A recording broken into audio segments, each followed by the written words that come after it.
معزز خواتین، السلام علیکم ورحمۃ اللہ وبرکاتہ۔ نحمده ونصلی علی رسولہ الکریم، اما بعد فاعوذ باللہ من الشیطان الرجیم، بسم اللہ الرحمن الرحیم، رب اشرح لی صدری ویسر لی امری واحلل عقدۃ من لسانی یفقہوا قولی۔ اللہ تعالیٰ کا لاکھ لاکھ شکر ہے کہ اس نے ہمیں انسان بنایا۔ اس کا احسان ہے کہ اس نے ہمیں مسلمان بنایا، اپنی پہچان دی، زندگی کا معنی سمجھایا۔ یہ ساری نعمتیں جو اس نے ہمیں عطا کی، ان سب پر شکر لازم ہے۔ لیکن شکر کہتے کس کو ہیں؟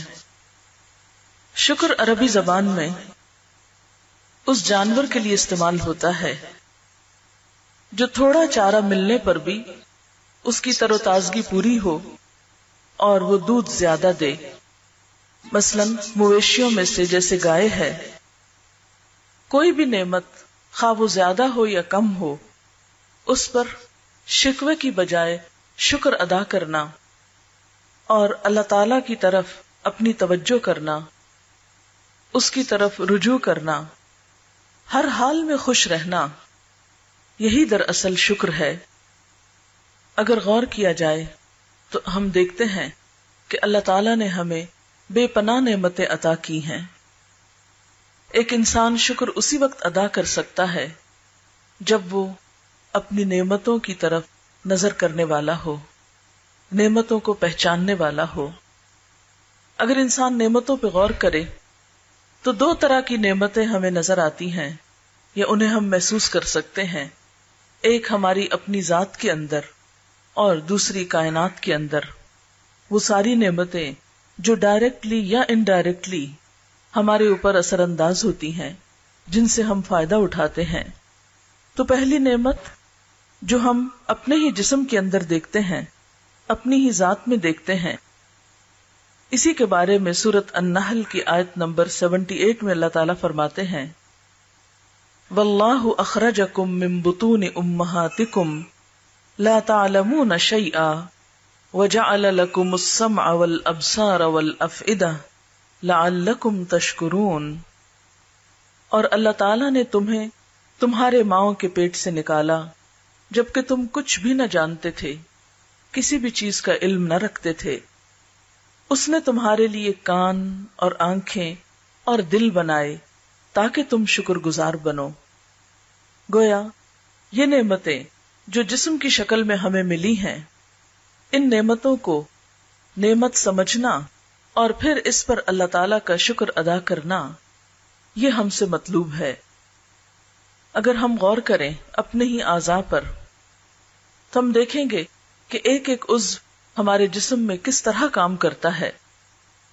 مثال کے طور پر دل جو ہمارے اندر دھڑکتا ہے اور ہمارے سارے جسم کو خون سپلائی کرتا ہے، اگر وہ اپنا کام نہ کرے تو ہماری زندگی ہی قائم نہ رہے۔ کبھی ہم نے غور کیا کہ یہ دل ایک آٹومیٹک مشین ہے، یعنی ہر مشین کو چلانا پڑتا ہے جبکہ یہ کام خود کرتا ہے۔ آٹومیٹک مشینز کا رواج تو آج کے اس دور میں آیا ہے۔ آج کے دور میں انسان کو پتا چلا کہ کچھ مشینیں خود کار بھی ہوتی ہیں، لیکن جب سے انسان پیدا ہوا ہے، ہزاروں سال سے ہر انسان کے سینے کے اندر اس کی زندگی کا سامان دل کی شکل میں رکھا گیا ہے۔ اگر وہ 1 منٹ کے لیے بھی کام کرنا بند کر دے تو ہم زندہ نہ رہ سکیں۔ دل ہمارے جسم میں صرف ایک دن کے اندر 1,03,680 مرتبہ دھڑکتا ہے، یعنی اتنے مرتبہ اس کی دھڑکن ہوتی ہے۔ اگر یہ دھڑکنیں کم ہو جائیں یا زیادہ ہو جائیں تو ہماری زندگی کا رابطہ ٹوٹ جائے۔ سننے میں تو یہ آتا ہے کہ اب مصنوعی دل بھی لگتا ہے، لیکن جن لوگوں نے مصنوعی دل لگوائے ہیں یا جنہیں دل کا کچھ حصہ بھی مصنوعی لینا پڑا ہے، ان سے آپ معلوم کر سکتے ہیں کہ ان کی زندگی کس قدر خوفناک ہو گئی۔ پھر اسی طرح ہم بولتے چلے جاتے ہیں ہماری زبان حرکت کرتی ہے، اس پر ہماری کچھ بھی طاقت نہیں لگتی۔ ہم نے کبھی نہیں غور کیا کہ یہ نعمت کتنی عظیم نعمت ہے جس سے ہم اپنے دل کی خوشی، غم، غصے کا اظہار کر سکتے ہیں۔ اگر ہمارے دل میں کچھ ہو اور اسے زبان پر نہ لا سکے تو تھوڑی ہی دیر میں ہماری کیسی کیفیت ہو جاتی ہے۔ بعض اوقات ایک چیز آپ کے دل میں ہوتی ہے، آپ کے خیال میں ہوتی ہے، لیکن آپ اسے ایکسپریس نہیں کر پا رہے ہوتے، تو اس وقت دل کی کیفیت اس طرح ہوتی ہے جیسے دل پھٹ جائے گا، کس قدر بے چینی ہو جاتی ہے۔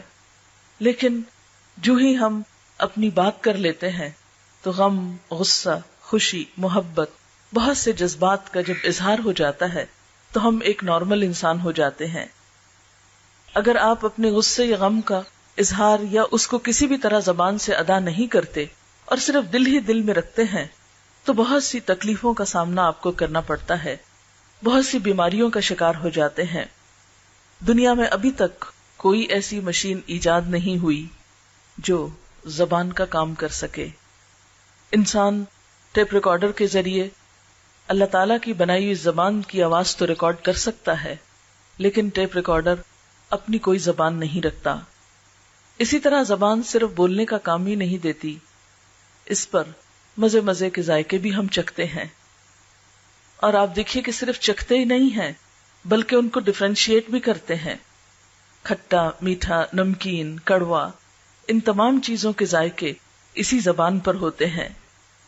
پھر اللہ تعالیٰ نے ہمیں ہونٹ عطا کیے۔ کبھی ہم نے غور کیا کہ ہونٹوں کا ہماری زندگی میں کیا مقام ہے؟ اگر یہ ہونٹ نہ ہو تو نہ ہم کھا سکیں، نہ پی سکیں۔ کبھی آپ نے غور کیا کہ پانی ہم ہونٹوں کی مدد سے پیتے ہیں؟ آپ دیکھیے کہ اگر یہ ہونٹ نہ ہو اور دانتوں سے پانی پینا پڑے تو ہم اس پانی کو صحیح طور پر اندر نہ لے جا سکیں۔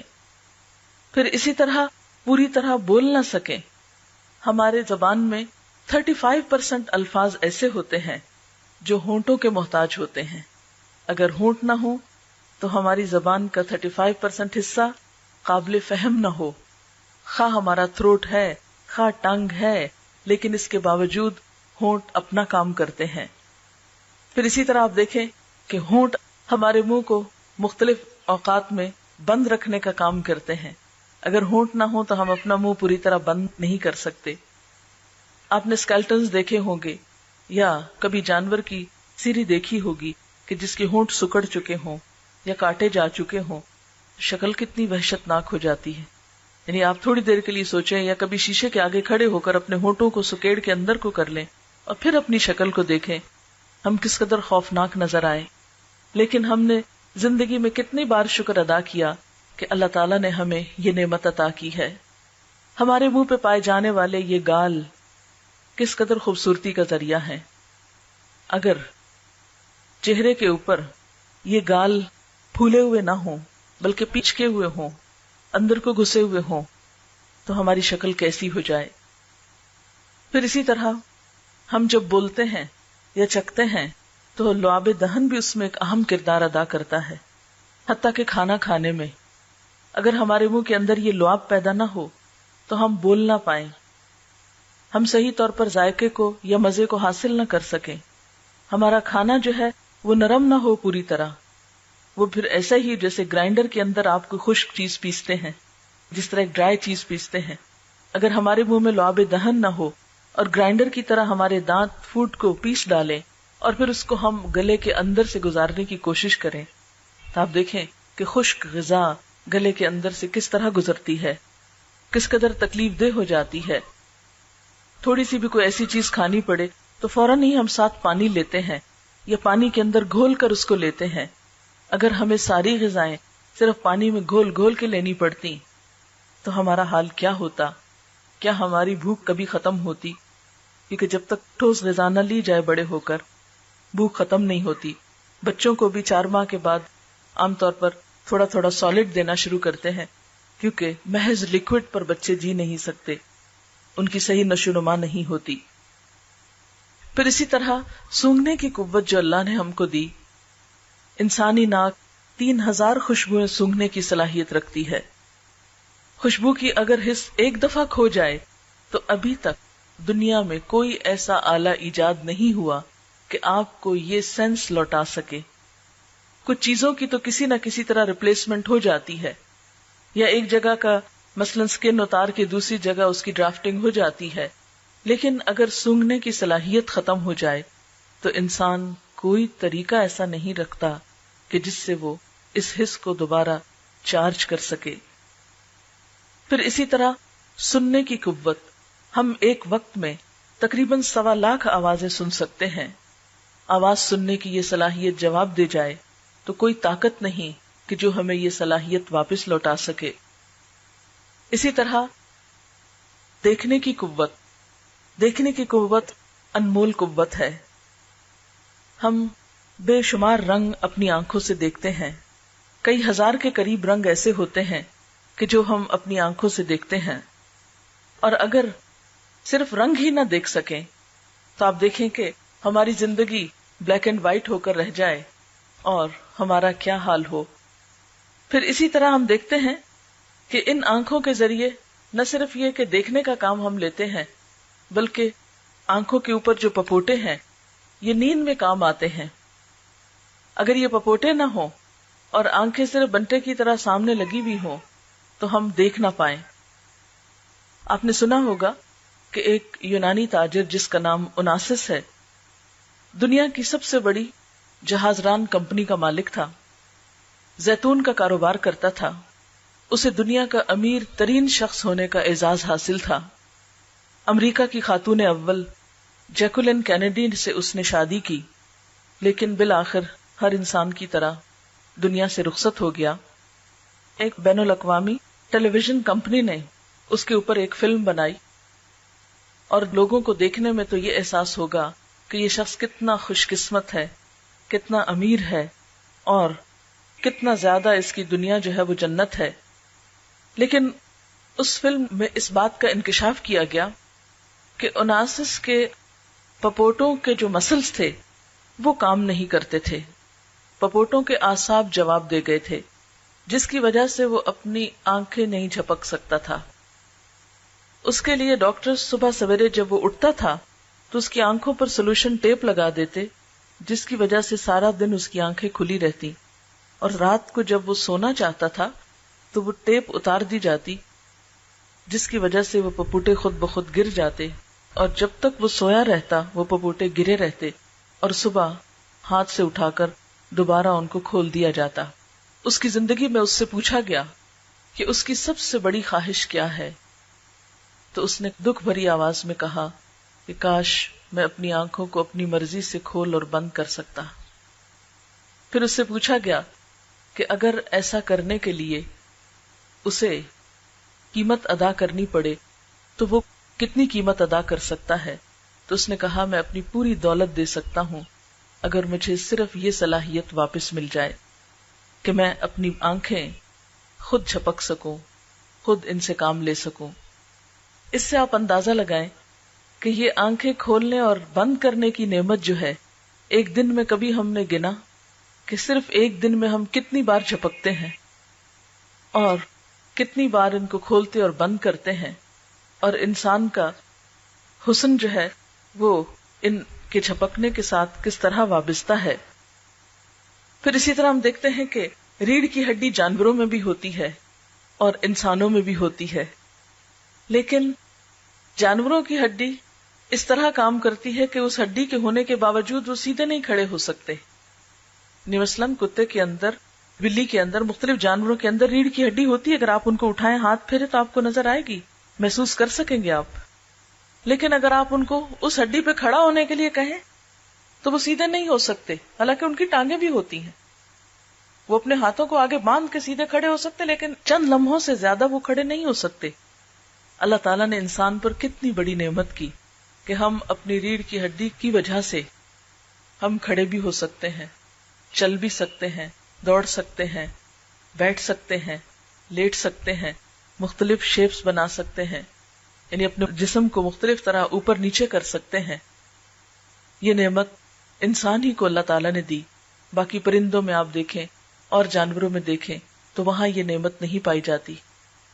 آپ ان لوگوں سے پوچھیں کہ جن کی ریڑھ کی ہڈی میں تھوڑی سی بھی تکلیف ہو تو زندگی کس قدر دوبھر ہو جاتی ہے، بالکل پیرالائز ہو جاتے ہیں، دوسروں کے محتاج ہو جاتے ہیں۔ پھر اسی طرح ہمارے اندر سانس لینے کی صلاحیت ہے۔ ہمارے پھیپھڑے دن میں 15,000 بار سانس لیتے ہیں، ایک دفعہ نہیں، 2 دفعہ نہیں، 15,000 دفعہ۔ اور یہ بھی خود کار مشین ہے، آٹومیٹک مشین ہے جو خود بخود کام کرتی ہے۔ اگر ہمیں صرف اس کی قیمت ادا کرنی پڑے، آپ نے دیکھا ہوگا کہ جو لوگ خود سانس نہیں لے سکتے اور ان کو ریسپیریٹرز پہ رکھا جاتا ہے تو ایک ایک دن کا بل کتنا آتا ہے، اور جب نالیاں لگتی ہیں تو کس قدر تکلیف دہ عمل ہوتا ہے۔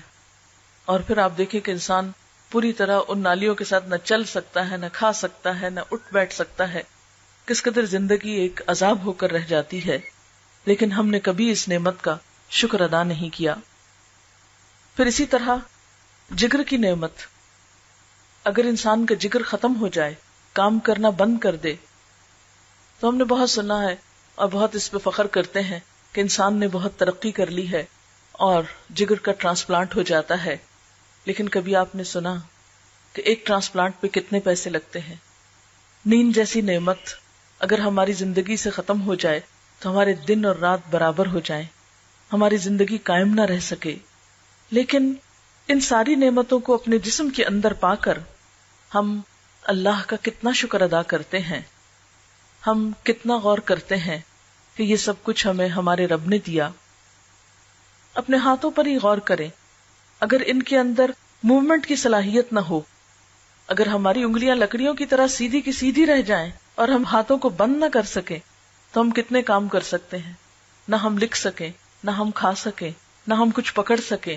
ہم زندگی کے جتنے بھی کام اپنے ہاتھوں سے کرتے ہیں ان میں سے کوئی بھی کام کرنے کے قابل نہ رہیں۔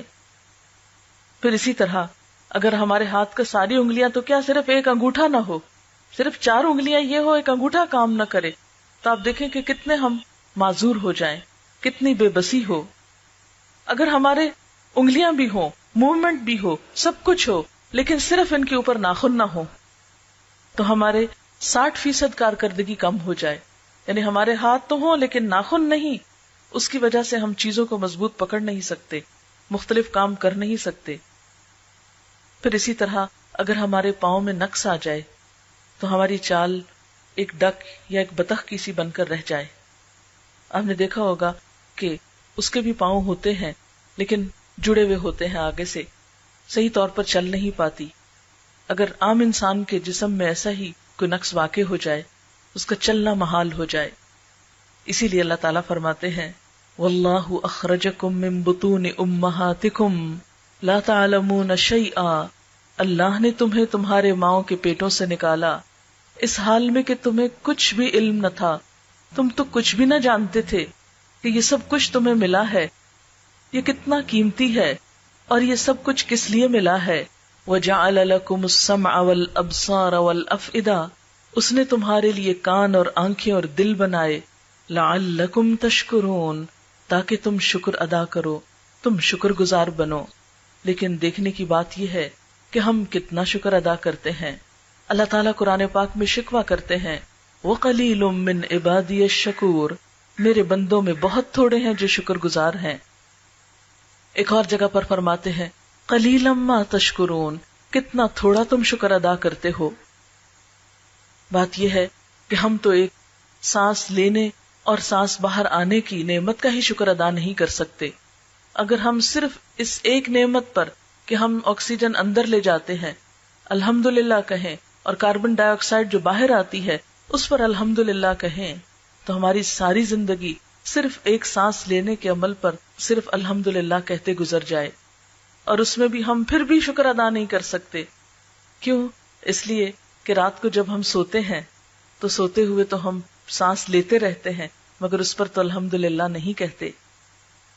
پھر اسی طرح اللہ تعالیٰ نے ہمیں کائنات کی نعمتوں پر غور و فکر کرنے کے لیے کہا، فرمایا وَآیَةٌ لَهُمُ الْأَرْضُ الْمَيْتَةُ، ان کے لیے یہ مردہ زمین ایک نشانی ہے، أَحْيَيْنَاهَا، ہم نے اس کو زندہ کیا، وَأَخْرَجْنَا مِنْهَا حَبًّا، اس میں سے ہم نے دانے نکالے، فَمِنْهُ يَأْكُلُونَ، تو اس میں سے وہ کھاتے ہیں، وجعلنا فیہا جنات، اور ہم نے اس میں باغات بنائے، من نخیل و اعناب، کھجوروں اور انگوروں کے، وفجرنا فیہا من العیون، اور ہم نے اس میں چشمے پھوڑ نکالے، لیأکلوا من ثمرہ، تاکہ وہ اس کا پھل کھائیں، اس کی پیداوار کھائیں، وما عملتہ ایدیہم، اور اس کو ان کے ہاتھوں نے نہیں بنایا، افلا یشکرون، کیا یہ شکر ادا نہ کریں گے؟ یعنی انسان اپنے دائیں بائیں اوپر نیچے ہر طرف تو دیکھے، اس میں سے کون سی چیز ہے جو انسان نے خود بنائی ہو؟ یہ سب کچھ اللہ تعالیٰ ہی نے تو بنایا، اسی نے بارش برسائی، اسی نے زمین سے طرح طرح کے پودے اگائے اور ہماری غذا کے سامان کیے۔ سورۃ یاسین میں ہی اللہ تعالیٰ فرماتے ہیں اولم یروا، کیا انہوں نے دیکھا نہیں، انا خلقنا لہم مما عملت ایدینا انعاما، کہ ہم نے ان کے لیے جو ہمارے ہاتھوں نے بنایا مویشی بنائے، یعنی ہمارے ہاتھوں کے بنے ہوئے یا اللہ تعالیٰ کی مخلوق میں سے مویشی انسان کے لیے بنائے، فہم لہا مالکون، تو یہ اس کے مالک بن گئے ہیں، وذللناہا لہم، ان مویشیوں کو ہم نے ان کے لیے مسخر کیا ہے، ان کے کام لگایا، فمنہا رکوبہم، تو اس میں سے وہ سواری کرتے ہیں، ومنہا یأکلون، اور ان میں سے بعض کو وہ کھاتے ہیں، جیسے گائے بکری وغیرہ کا گوشت ہم کھاتے ہیں، وَلَهُمْ فِيهَا مَنَافِعُ وَمَشَارِبُ أَفَلَا يَشْكُرُونَ، اور ان مویشیوں کے اندر ان کے لیے بہت سے فائدے اور پینے کی چیزیں بھی ہیں، یعنی دودھ وغیرہ، اور پھر دودھ سے آگے لسی اور بہت کچھ دودھ کے ڈرنک بنتے ہیں، یہ سب کچھ اللہ نے دیا، افلا یشکرون، کیا بھلا یہ شکر ادا نہ کریں گے؟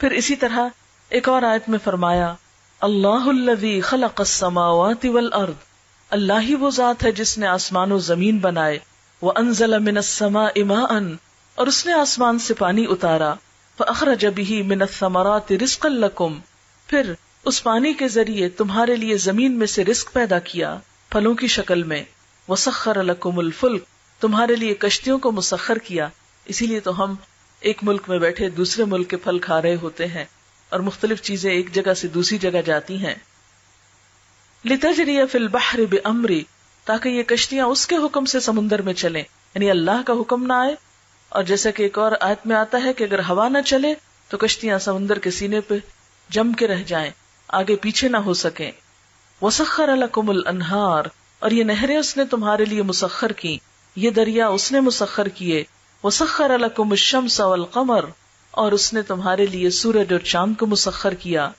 دائبینی، مسلسل چلتے رہنے والے، یعنی ان کی حرکت میں کہیں بھی رکاوٹ نہیں آتی، کبھی ایسا نہیں ہوا کہ آپ کسی دن سنیں کہ آج سورج نہیں نکلا، سورج تو نکلتا ہے، اگر بادل ڈھانک لے تو ہم عموماً کہتے سورج نہیں نکلا، حالانکہ سورج موجود ہوتا ہے، بادل نظر نہیں آنے دیتے۔ اسی طرح اگر چاند کبھی نہ نکلے اپنے مقرر وقت پر، کبھی انہوں نے تو چھٹی نہیں کی، کبھی وہ تو اپنی ڈیوٹی سے غیر حاضر نہیں ہوئے، لیکن اس کے برعکس ہم انسان کیا کرتے رہتے ہیں، چھوٹی چھوٹی باتوں پہ بہانے بنا کر اللہ تعالیٰ کی عبادت اور اطاعت سے منہ موڑ لیتے ہیں۔ وسخر لکم اللیل والنہار، اور اس نے تمہارے لیے رات اور دن مسخر کیے، اگر رات نہ آئے تو ہم سکون سے سو نہ سکیں، دن نہ ہو تو آرام سے کام نہ کر سکیں، ہر طرف خوف ہی چھایا رہے۔ وآتاکم من کل ما سألتموہ، اور اس نے وہ تمہیں سب کچھ عطا کیا جس کا تم نے اس سے سوال کیا۔ وَإِن تَعُدُّوا نِعْمَةَ اللَّهِ لَا تُحْصُوهَا، اگر تم اللہ کی نعمتوں کو گننا چاہو تو گن نہیں سکتے، شمار نہیں کر سکتے۔ ان الانسان لظلوم کفار، یقیناً انسان بڑا ہی ظالم اور ناشکرا ہے، یعنی یہ ساری نعمتیں اللہ تعالیٰ سے پاتا ہے اور پلٹ کر اسی کو یاد نہیں کرتا، اسی کا شکر ادا نہیں کرتا۔ پھر اسی طرح اللہ تعالیٰ ہم سے پوچھتے ہیں قل ارأیتم ان جعل اللہ علیکم اللیل سرمدا، ان سے کہو اگر اللہ تعالیٰ اس رات کو تمہارے لیے ہمیشہ کا بنا دے، یعنی تمہاری زمین پر ہمیشہ ہمیشہ کے لیے رات ہو جائے، الی یوم القیامہ، قیامت کے دن تک، من الہ غیر اللہ، اللہ کے سوا کون الہ ہے، یأتیکم بدیاء، جو تمہارے پاس روشنی لائے، یعنی اگر اللہ تمہاری رات کو دن میں نہ بدلے تو روشنی کون لا سکتا ہے؟ افلا تسمعون، تم سنتے نہیں ہو؟ قل ارأیتم ان جعل اللہ علیکم النہار سرمدا الی یوم القیامہ، کہہ دیجئے کہ اگر اللہ تعالیٰ تمہارے دن کو قیامت تک قائم رکھے، یعنی دن دن ہی رہے، من الہ غیر اللہ، اللہ کے سوا کون الہ ہے، یاتیکم بلیل، جو تمہارے پاس رات لے آئے، تسکنون فیہ، کہ تم اس میں سکون پاؤ، افلا تبصرون، کیا تم دیکھتے نہیں ہو، ومن رحمتہ، اور اس کی رحمت میں سے ہے، جعل لکم اللیل والنہار لتسکنوا فیہ، کہ اس نے تمہارے لیے رات اور دن بنائے کہ تم اس میں آرام کرو، وَلِتَبْتَغُوا مِن فَضْلِهِ، اور تاکہ تم اس کا فضل تلاش کرو، وَلَعَلَّكُمْ تَشْكُرُونَ، اور تاکہ تم شکر ادا کرو۔ لیکن سوچنے کی بات یہ ہے کہ ہم کتنا شکر ادا کرتے ہیں، ان نعمتوں کو کس قدر اللہ کی طرف سے سمجھتے ہیں، اور کس قدر ہم اس کو یاد کرتے ہیں۔ اور بات یہ ہے کہ اگر انسان شکر گزار ہوتا ہے تو یہ چیز اس کو خود فائدہ دیتی ہے۔ اگر ان چیزوں پر انسان اللہ تعالیٰ کا شکر گزار نہ ہو تو اس میں اللہ تعالیٰ کا کچھ بھی نقصان نہیں۔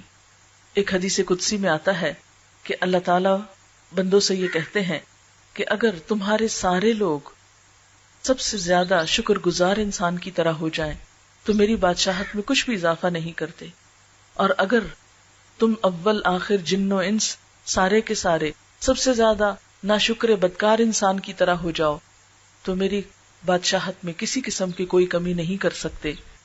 حقیقت یہ ہے کہ شکر ادا کرنا انسان کے اپنے ہی فائدے میں ہے، اور ناشکری کرنا خود انسان ہی کے لیے نقصان دہ ہے۔ اللہ تعالیٰ فرماتے ہیں وَمَن شَكَرَ، جس نے شکر ادا کیا، فَإِنَّمَا يَشْكُرُ لِنَفْسِهِ، تو وہ اپنے ہی نفس کے لیے شکر گزار ہوتا ہے، اس کے شکر کا فائدہ خود اسی کو پہنچتا ہے۔ وَمَن كَفَرَ، اور جس نے ناشکری کی، فَإِنَّ رَبِّي غَنِيٌّ كَرِيمٌ، تو میرا رب بے نیاز ہے، بڑا عزت والا ہے۔ یعنی انسانوں کی ناشکری سے اس کا کچھ بھی نقصان نہیں ہوتا۔ ہاں اگر انسان شکر گزار ہوتا ہے تو اللہ تعالیٰ اس بندے کی قدردانی فرماتے ہیں اور اسے اپنی نعمتوں سے مزید نوازتے ہیں۔ پھر اس میں ہم دیکھتے ہیں، ایک حدیث میں آتا ہے ایک شخص کے بارے میں کہ جو اللہ تعالیٰ کی نعمتوں کا شکر گزار تھا، تو اللہ تعالیٰ اس پر کس طرح اپنی نعمتوں کی مزید فراوانی فرما رہا تھا۔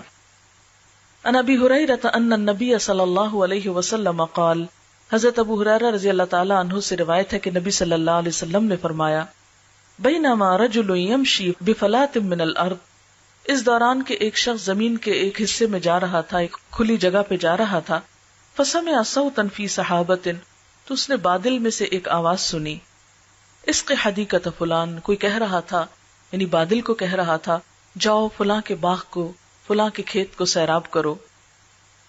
فتنحى ذلك السحاب فافرغ ماء في حرۃ، تو وہ بادل جو تھا وہ اس طرف کو چل پڑا، یعنی ایک خاص زمین کی طرف چل پڑا، اور وہاں اس نے خوب پانی انڈیلا۔ تو یہ شخص کہتا ہے کہ میں اس بادل کے پیچھے پیچھے جاتا ہوں اور جس شخص کا وہ کھیت ہے اس سے پوچھتا ہوں کہ اے شخص بتاؤ تم اپنے کھیت میں کیا کرتے ہو، کہ میں نے اس بادل میں یہ آواز سنی۔ آپ کو معلوم ہے نا کہ بادلوں کے اوپر فرشتے مقرر ہوتے ہیں، اور فالمدبرات امرا، وہ اللہ کے حکم سے ان ساری چیزوں کی تدبیر کرتے ہیں کہ کہاں بادل جائیں، کہاں برسیں، کہاں نہ برسیں، کہاں کیا ہو۔ تو بسا اوقات اللہ تعالیٰ ایسی آوازوں کو بندوں کو بھی سنوا دیتے ہیں۔ تو بہرحال اس کھیت والے نے یہ بتایا کہ اے بندے، تو نے میرا نام کیوں پوچھا ہے؟ کیونکہ پہلے تو اس نے اس کا نام پوچھا تو دیکھا تو یہ وہی نام ہے جو بادل میں سے سنا گیا۔ پھر پوچھتا کہ تم یہ کیوں پوچھتے ہو؟ اس نے کہا کہ میں نے اس طرح یہ آواز سنی ہے، تم مجھے یہ بتاؤ کہ تم اس باغ کا کرتے کیا ہو؟ تو اس نے کہا کہ اس میں سے جو بھی پیداوار آتی ہے میں اس کے 3 حصے کرتا ہوں، ایک حصہ اپنے لیے اور اپنے گھر والوں کے لیے، ایک حصہ صدقہ خیرات کے لیے، اور ایک حصہ پھر اسی باغ کے اندر استعمال کے لیے، یعنی پھر اسی میں سے بیج اس کے اندر ڈال دیتا ہوں، اسی کی خدمت میں استعمال کرتا ہوں۔ تو بات یہ ہے کہ اللہ تعالیٰ کا شکر انسان کیسے ادا کرے، یعنی شکر ادا کرنا اگر انسان کے لیے فائدہ مند ہے تو پھر شکر ادا کرنے کا طریقہ کیا ہے؟ شکر دل، زبان اور اعضاء سے ہوتا ہے۔ دل کا شکر یہ ہے کہ نیکی اور بھلائی کا ارادہ کرے، اچھے اچھے منصوبے بنایا کرے، اچھی اچھی باتیں سوچا کریں، خیر اور بھلائی کے خواب دیکھا کریں، اور تمام مخلوق کا بھلا چاہے۔ تمام مخلوق کون کون ہے اس میں؟ الحمدللہ رب تو مخلوقات کیا ہیں؟ عالمین. جو بھی اللہ نے کریٹ کیا ہے ان سب کا بھلا چاہے. زبان کا شکر یہ ہے کہ اللہ کی تعریف کرتا رہے، ذکر کرتا رہے. اعضاء کا شکر یہ ہے کہ اللہ کی نعمتوں کو اس کی اطاعت میں استعمال کرے اور ان سے گناہ کی مدد کرنے سے پرہیز کرے، یعنی گناہ کے کام کرنے سے. اعضاء کا شکر کیا ہے؟ کہ اپنے ہاتھوں کو، پاؤں کو، سارے جسم کے اعضاء کو اللہ کی اطاعت میں، فرما برداری میں استعمال کریں اور گناہ کے کاموں میں ڈالنے سے پرہیز کریں. مثلا آنکھوں کا شکر یہ ہے کہ اگر کسی مسلمان کا کوئی عیب دیکھا ہے تو اس کی پردہ پوشی کرے. کبھی سوچا اس طرح آپ نے کہ یہ شکر گزاری ہے؟ ہم یہ تو کہتے ہیں آنکھوں کا شکر یہ ہے کہ انسان درخت دیکھ کر اللہ کی تعریف کرے، لیکن یہ نہیں سوچتے کہ یہی آنکھیں صرف درخت نہیں دیکھتی یا پھول نہیں دیکھتی، پھولوں سے زیادہ کانٹے دیکھتی ہیں، ایسی چیزیں دیکھتی ہیں جو ہمیں پسند نہیں. تو پھر ان کو دیکھ کر انسان پردہ پوشی کرے. کسی کا عیب. اچھا اب آپ دیکھیں کہ میڈیا کے اس دور میں کیا ہو رہا ہے. آپ نے کبھی سین دیکھے ہوں گے، کبھی بم بلاسٹ ہوتا ہے تو کیسے انسانوں کے اعضاء اور ایسی ایسی چیزیں دیکھی اور دکھائی جاتی ہیں کہ جن کی حرمت ہے، جن کو کیا کرنا چاہیے؟ ڈھانپ دینا چاہیے. میت کی بھی حرمت ہوتی ہے. میت کا کوئی عیب دیکھے تو کیا کرنا چاہیے؟ کسی سے بھی ذکر نہیں کرنا چاہیے، بیان ہی نہیں کرنا، منہ کھولنا ہی نہیں چاہیے. کانوں کا شکر یہ ہے کہ لوگوں کے جو عیب سنے ہیں ان کی پردہ پوشی کرے. بعض اوقات آپ دیکھتے نہیں کسی کا کچھ، لیکن لوگ آپ کو طرح طرح کی خبریں سناتے رہتے ہیں. اب کیا کرے؟ صرف ایک کان استعمال کرے اور پھر اس سے بھی اندر نہ ٹھہرنے دے، دوسرے سے نکالے اور اپنے کام میں لگ جائے. یعنی منہ تک اٹکنے نہ دے، ادھر سے جا کے یہاں نہ رہے، ادھر سے نکلے. زبان کا شکر یہ ہے کہ اللہ کی مشیت پر خوش ہونے کا اظہار کرے، کہ اگر کوئی چیز مرضی کی ہو گئی تب بھی، اور اگر مرضی کے خلاف ہوئی تو کیا کہا؟ میرے رب نے ایسا ہی چاہا تھا، میں اس پر راضی، یہ میرے رب کا فیصلہ تھا. لیکن کتنے لوگ ہیں کہ جو رب کے فیصلوں کو ایکسپٹ کریں، اور جب ایکسپٹ نہیں کرتے تو نتیجہ کیا ہوتا ہے؟ خود ہی کڑتے رہتے ہیں نا. کڑنے سے کیا حل ہو جاتا ہے مسئلہ؟ کچھ بھی نہیں ہوتا. رسول اللہ صلی اللہ علیہ وسلم نے فرمایا، اللہ کی نعمت کو بیان کرنا شکر ہے اور اس کا ترک کرنا کفر ہے. بیان کیا گیا کہ انصار کے 2 آدمی آپس میں ملے، ایک دوسرے سے ملاقات کی. ایک نے اپنے ساتھی سے کہا کیا حال ہے؟ اس نے کہا الحمدللہ. تو نبی صلی اللہ علیہ وسلم نے فرمایا اسی طرح کہا کرو. یعنی کوئی حال پوچھے تو جواب میں الحمدللہ، اور یہ سنت ہے. بیان کیا گیا کہ ایک آدمی نے حضرت عمر بن خطاب رضی اللہ عنہ کو سلام کیا، آپ نے اسے جواب دیا، پھر کہا کیا حال ہے؟ اس نے کہا میں اللہ کا شکر ادا کرتا ہوں. تو حضرت عمر نے کہا میں یہی چاہتا تھا کہ تم یہی کہو. سلف ایک دوسرے سے حال پوچھا کرتے تھے اور مقصد ان کا اللہ کا شکر ادا کرنا ہوتا تھا. دوسرے کا حال ہی نہیں معلوم کرنا، بلکہ آپ کسی کا حال کیوں پوچھتے ہیں؟ بس ایسے ہی تکلفاً، رسماً، عادتاً، کبھی اپنی خود کو نمایاں کرنے کے لیے بھی کہ لوگ کہیں کہ کتنا کیئرنگ ہے، کہ اس نے تو ہمارا حال پوچھا تھا اور دوسرے تو پوچھتے ہی نہیں، یا یہ ثابت کرنے کے لیے کہ دوسرے نہیں پوچھتے میں پوچھتا ہوں. تو یہ سارے مقاصد فاسد ہیں. ان کی بجائے یہ سننے کے لیے کہ دوسرا کہے الحمدللہ، اور خاص طور پر ایسے لوگوں کو پھر حال اور پوچھے جو الحمدللہ کہیں علی کل حال. آپ کو معلوم ہے کہ نبی صلی اللہ علیہ وسلم پر اگر تکلیف ہوتی یا کوئی چیز انہیں ناپسند ہوتی تو اس موقع پر بھی کیا کہتے؟ الحمدللہ علی کل حال. اور اگر کوئی نعمت ملتی تو فرماتے الحمدللہ بنعمتہ تتم الصالحات. اللہ ہی کے فضل سے ساری نعمتیں تمام ہوتی ہیں، ہر چیز مکمل ہوتی ہے. شکر ادا کرنے کا موقع دینا کسی کو، یعنی کسی کا حال پوچھنے سے غرض کیا ہو کہ دوسرے کو اللہ کا شکر ادا کرنے کا ایک موقع فراہم کیا جائے. حضرت ابو عبد الرحمن حبلی انہوں نے کہا جب کوئی آدمی کسی کو سلام کہتا ہے اور اس سے پوچھتا ہے کیا حال ہے اور دوسرا جواب دیتا ہے میں تیرے سامنے اللہ کی شکر گزاری کرتا ہوں، تو بائیں طرف والا فرشتہ دائیں طرف والے سے کہتا ہے تو اس کو کس طرح لکھے گا؟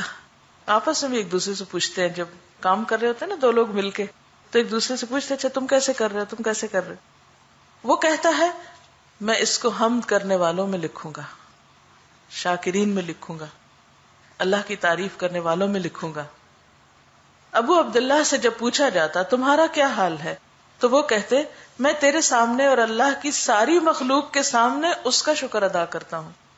اب ورائٹی ہے نا، جس کے دل میں جتنا شکر ہوگا، جیسا ہوگا، وہ اتنے ہی خوبصورت لفظ بول کے، اتنے ہی محبت بھرے انداز میں اللہ کا شکر ادا کرے گا۔ پھر انسان کائنات میں غور و فکر کرے، اللہ کی نعمتوں کو دیکھے، آنکھ کھولے، چڑھتے سورج کو دیکھے، آسمان کو دیکھے، پرندوں کو دیکھے، اپنے جسم کی نعمتوں کو دیکھے، اور پھر ان نعمتوں کو اللہ کی عنایت سمجھے، اللہ کی طرف سے سمجھے، ان نعمتوں کا پیدا کرنے والا، ان کو قائم رکھنے والا اللہ ہی کی ذات کو سمجھے۔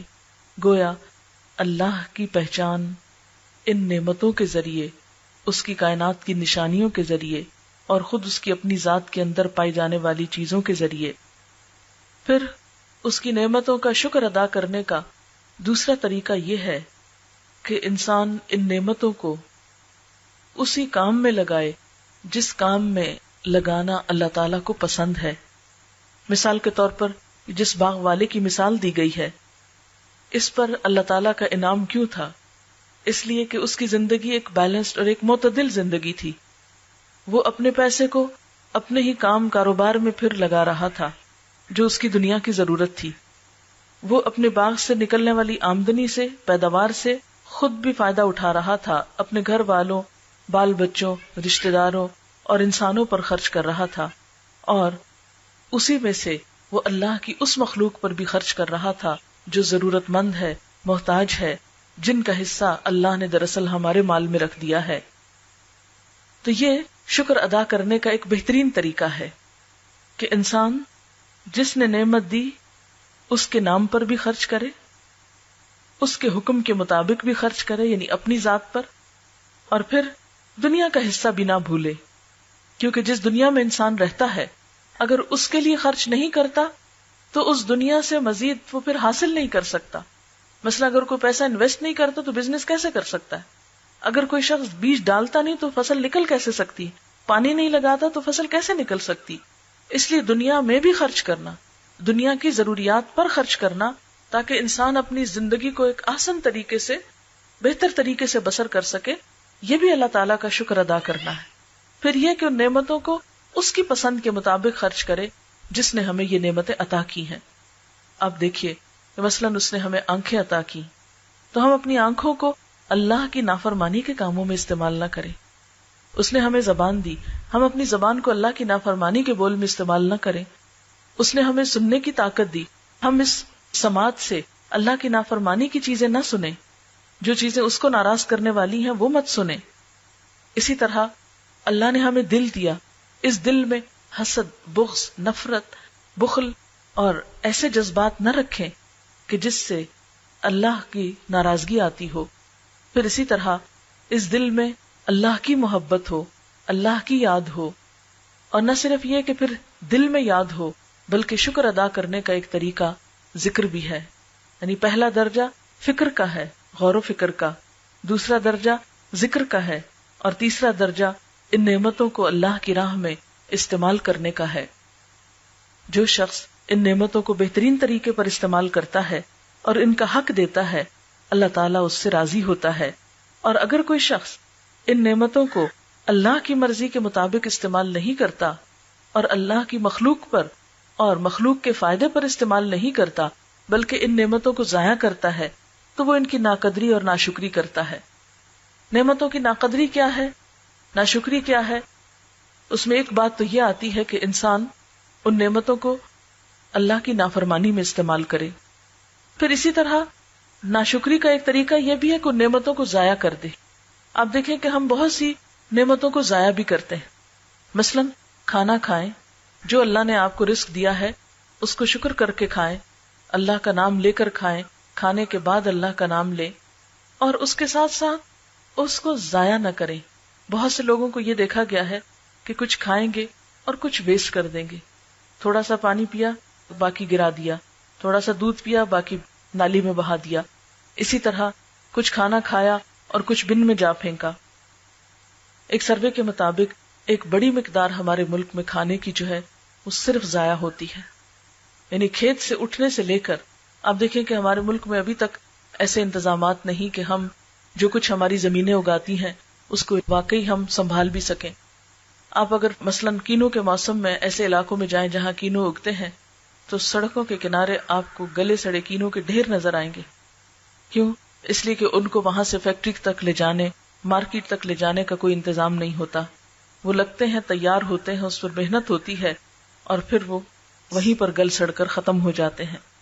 اسی طرح آم کے موسم میں جب آندیاں آتی ہیں اور آم گر جاتا ہے تو بہت سا پھل ضائع ہو جاتا ہے. اس کو صحیح طور پر استعمال کرنے کا ہمیں طریقہ نہیں آتا. صرف اپنی کاہلی, لا علمی, نا تجربہ کاری کی بنا پر ہم بہت سی غذاؤں کو ضائع کر دیتے ہیں.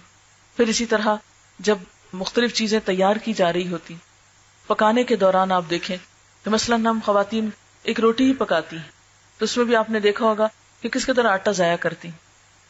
خشک آٹا کتنا ضائع ہوتا ہے, کچھ برتنوں کے ساتھ لگ کے کتنا دھل جاتا ہے, نالیوں میں جم جاتا ہے اور ان کو بلاک کرتا ہے. کچھ جو ہے وہ جلا کے خراب کر دیتے ہیں, کچھ پھر یہ ہے کہ کھانے میں اس کو کچھ کھاتے ہیں اور کچھ کنارے اتار کے پھینک دیتے ہیں اور وہ نہ جانوروں کے کام آتے ہیں نہ کسی اور کے, وہ واپس ویسٹ میں یا بن میں چلے جاتے ہیں. یہ بھی نعمتوں کی ناقدری ہے, ناشکری ہے.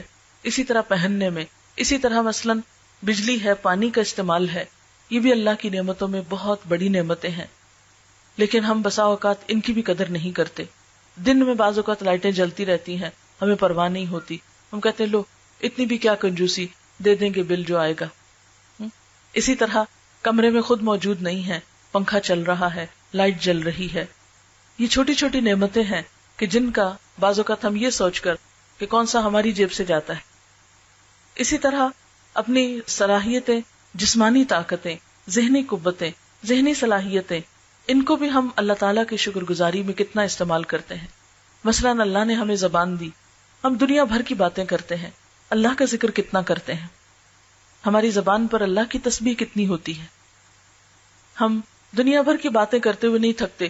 تھوڑی دیر کے لیے اگر ہمیں قرآن پاک پڑھنا پڑ جائے تو ہم کہتے ہیں ہمارے سر میں درد ہو گئی, ہمیں نیند آ گئی, ہم تھک گئے. پھر اسی طرح آپ دیکھیں کہ ہم سارا بازار گھوم آتے ہیں, ہم نہیں تھکتے, لیکن نماز پڑھتے ہوئے ہم تھک جاتے ہیں. کھڑے ہو کے نہیں پڑھیں گے, بیٹھ کے پڑھیں گے, تھوڑی سی پڑھیں گے اور اس میں کچھ بھی اللہ کو یاد نہیں کریں گے اور کام چلتا کریں گے. کیا یہ اللہ کی نعمتوں کی شکر گزاری ہے؟ اللہ تعالیٰ نے سارا دن ہمیں دنیا کے فائدے اٹھانے کے لیے دیا ہے کہ کھاؤ, پیو, سو, جاگو, جو چاہو کرو, لیکن 5 وقت دن میں میرے پاس حاضر ہونا ہے. لیکن ہم میں سے کتنے لوگ ہیں جو خوشی خوشی اس کے پاس حاضر ہوتے ہیں, جو خوشی خوشی نماز پڑھتے ہوں. ہم میں سے بہت سے لوگ مجبوری کے مارے کہ ہائے ہمیں سزا نہ ملے اس لیے فرض پورا کر دیتے ہیں. یہ تو محبت کی بات نہیں, یہ تو شکر گزاری نہیں. شکر گزاری تو اس طرح ہوتی ہے کہ انسان محسن کے انعام کو, محسن کی نعمت کو خوشی سے لے, اس کی قدردانی کرے اور اس پر زبان سے, دل سے اور اپنے عمل سے اس کا شکریہ ادا کرے. اور ہم دیکھتے ہیں کہ کچھ قومیں ایسی تھیں کہ جنہوں نے اللہ تعالیٰ کا جب شکر ادا نہیں کیا تو پھر اللہ تعالیٰ نے ان کے ساتھ کیا معاملہ کیا. اس معاملے میں قوم سبا جو ہے وہ ہمارے لیے ایک عبرتناک پیغام اپنے اندر رکھتی ہے. اللہ تعالیٰ فرماتے ہیں لَقَدْ كَانَ لِسَبَإٍ فِي مَسْكَنِهِمْ آيَةٌ جَنَّتَانِ عَنْ يَمِينٍ وَشِمَالٍ. سبا کے لیے ان کے اپنے مسکن ہی میں ایک نشانی موجود تھی, 2 باغ دائیں اور بائیں. کھاؤ اپنے رب کا دیا ہوا رزق اور شکر بجا لاؤ اس کا. ملک ہے عمدہ, پاکیزہ اور پروردگار ہے بخشش فرمانے والا. مگر وہ منہ موڑ گئے, آخرکار ہم نے ان پر بند توڑ سیلاب بھیج دیا اور ان کے پچھلے 2 باغوں کی جگہ 2 اور باغ انہیں دیے جن میں کڑوے کسیلے پھل اور جھاؤ کے درخت تھے اور کچھ تھوڑی سی بیریاں تھیں. یہ تھا ان کے کفر کا بدلہ, ناشکری کا بدلہ جو ہم نے ان کو دیا. یعنی واضح مثال ہے قرآن پاک میں کہ ایک قوم بہت ترقی یافتہ تھی, دنیا کی ہر نعمت ان کے پاس تھی, لیکن ناشکری کرنے کی وجہ سے اللہ تعالیٰ نے وہ نعمتیں چھین لی اور ان کا ہنستا بستا ملک اجڑ کر رہ گیا. اور ناشکر انسان کے سوا ایسا بدلہ ہم کسی اور کو نہیں دیتے. وَهَلْ نُجَازِي إِلَّا الْكَفُورَ، یعنی یہ جزا ناشکرے کے علاوہ کسی اور کو بھی دی جا سکتی ہے. اور ہم نے ان کے اور ان بستیوں کے درمیان جن کو ہم نے برکت عطا کی تھی نمایاں بستیاں بسا دی تھی. یعنی ان کے تجارتی سفر جو تھے وہ بہت خوشحال تھے. راستے میں جگہ جگہ چھوٹی چھوٹی بستیاں تھیں اور ان میں سفر کی مسافتیں ایک اندازے پر رکھ دی تھی کہ لمبے لمبے سفر کرتے ہوئے وہ تھکتے نہیں تھے. چلو پھرو ان راستوں میں رات دن پورے امن کے ساتھ. یعنی عام طور پر پرانے زمانے میں سفر رات کو بہت ہی پرخطر ہوتا تھا، لیکن ان کے ہاں اللہ تعالیٰ نے ایسے انتظام کر رکھے تھے، ایسی نعمتیں ان کو عطا کر رکھی تھی کہ جس کی وجہ سے ان کے رات کے سفر بھی بہت پرامن ہو گئے، اور دن کو بھی سایہ دار درختوں کی وجہ سے دھوپ کی مشقت انہیں برداشت نہ کرنی پڑتی، کیونکہ اس دور میں ایئر کنڈیشن گاڑیاں تو نہیں ہوتی تھیں، پلینز تو نہیں ہوتے تھے. خواہ انسان نے عمارتیں کیسی بھی بڑی بڑی بنائی، لیکن سواریوں کے انتظام جانوروں کے ذریعے ہی تھے. مگر انہوں نے کہا، اے ہمارے رب ہمارے سفر کی مسافتیں لمبی کر دے، یعنی اپنے عمل کی زبان حال سے کہا. انہوں نے اپنے اوپر ظلم کیا، آخرکار ہم نے انہیں افسانہ بنا کر رکھ دیا اور انہیں بالکل تتر بتر کر ڈالا، پوری دنیا میں بکھر گئے. یقیناً اس میں نشانیاں ہیں ہر اس شخص کے لیے جو بڑا صابر و شاکر ہو.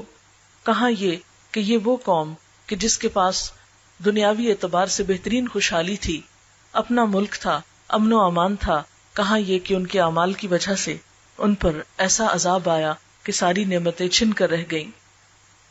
پھر اسی طرح ہم دیکھتے ہیں کہ ایک بندہ مومن جب اپنی زندگی میں شکر ادا کرتا ہے تو اس کا اظہار وہ صبح سویرے سے شروع کرتا ہے. مثلاً آپ دیکھتے ہیں کہ صبح سویرے جب بندہ مومن اٹھتا ہے تو سب سے پہلا کلمہ اس کی زبان پر کیا ہوتا ہے؟ الحمدللہ الذی احیانا، شکر اللہ کا جس نے ہم کو زندہ کیا، زندگی عطا کی. یعنی جو شخص سو کر اٹھنے کی دعا پڑھتا ہے وہ دراصل اپنی نیند پر اللہ کا شکر ادا کرتا ہے، اور نئی زندگی ملنے پر ایک طرح سے، کیونکہ نیند بھی موت کی بہن ہوتی ہے. پھر اس کے بعد آپ دیکھیں کہ جب آپ واش روم میں جاتے ہیں اور آپ کی اذیت تکلیف دور ہوتی ہے تو باہر نکل کر پھر دعا پڑھتے ہیں، الحمدللہ الذی اذھب